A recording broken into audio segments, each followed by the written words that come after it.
Welcome back to our post-game show here on CBS2. It's been nearly 2 decades, 20 years, isn't it amazing, since we've had an NFL team called Los Angeles its home. But the whispers of a team's return are beginning again.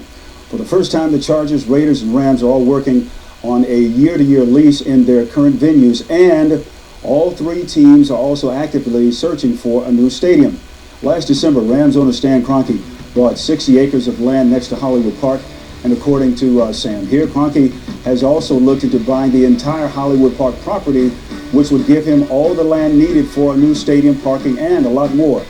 If that project were built, there are also indications that the Raiders would be willing to be the second team at Hollywood Park. And of course, there are also the Chargers, who have not ruled out their return to Los Angeles as well. Now, on top of all that, NFL Commissioner Roger Goodell now seems really optimistic on the league's return to our city, saying, quote, "We're excited about that. We're investing billions of dollars in new stadiums. We'd like to do that here. We think there's a great opportunity here. We think opportunities are really starting to develop," end of quote. But Sam, when we think about the Rams and maybe their return, with all the unrest that they've been having back there in recent weeks, do you think this is something that could weigh in on the decision, even more so now with Mr. Kroenke to move? That's an interesting concept. It certainly doesn't help.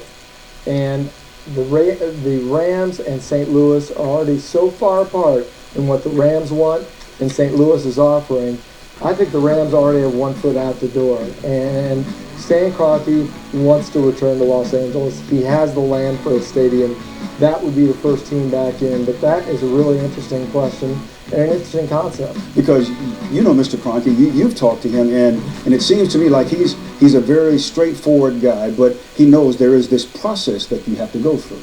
There is a process, and the league is going to control that. And the league has made it very clear that it will control the process. And there's also a very specific window that a team has to announce, because the league does not want a lame duck team that can't sell tickets. It's drawing 5,000 fans. So you're not going to hear a lot about a team moving until about January.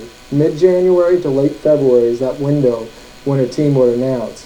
And my guess is that it's and it's an educated guess, that it's the Rams that'll make that first move. But you've also indicated, and we've been talking about, the Raiders have said they would be willing to be the second team into a stadium if it is indeed at Hollywood Park. And that's saying quite a bit. You know, we had those two teams, they left, and now, like a boomerang, they're coming back. Yeah, but nobody's going to get an easy layup to Los Angeles. The Chargers would throw their body in front of the truck before letting the Raiders or even the Rams move into Los Angeles. They would be so devalued by having two teams in Los Angeles, they would never get a new stadium in San Diego. So you're going to see the Chargers fight tooth and nail to keep teams out of Los Angeles, and that means assembling votes. And if Dean Spanos, owner of the Chargers, can assemble 9 votes, get 9 votes from owners, and block a move, he will. Because when you think about it, a third of the season tickets that the Chargers have in San Diego come from Orange County. That's a huge, yeah. Absolutely, and suite holders, and all their sponsorship. A third of their sponsorship comes from that, and also just losing Los Angeles as a leverage point. The threat of Los Angeles has consistently been used through the years to get stadium deals done in other cities. If the Chargers didn't have that, then they got nothing. They can't get anything done in San Diego. And now it appears there's a wild card. Former president and CEO of Staples Center and AEG, Tim Leiweke, we have learned, and it was out on the news, that he's going to leave Toronto and reportedly wants to come back to Los Angeles. We know what he thought of bringing pro football back here. What does the return of Tim Leiweke do to this whole scenario right now? This stirs the pot in a way that has not been stirred in years. To have Tim Leiweke come back into this market, this is the driving force behind the Farmers Field project. This guy is the ultimate salesman when it comes to putting a deal together for Los Angeles. I mean, you saw what he did at Staples Center. You saw what he did with the Farmers Field project, and he's not going to be with AEG. So there's a wild card out there. Does he go with Stan Kroenke? Does he go with another organization? Does he try to lure a team himself? Really interesting situation. And I know everybody's gotten tired of this NFL LA thing. There's a lot of deal fatigue. But Tim really makes it interesting. So maybe for the first time in a long, long time, there really is some substance to this of a team coming back. The league's very interested now. The league has TV deals that stretch out into the future. They've got their labor deals done, and they look at LA as a front burner issue now. Oh, and one other thing, you mentioned that the NFL is going to hold its draft here, so that's another plus for our city. Yes, and I predicted that here.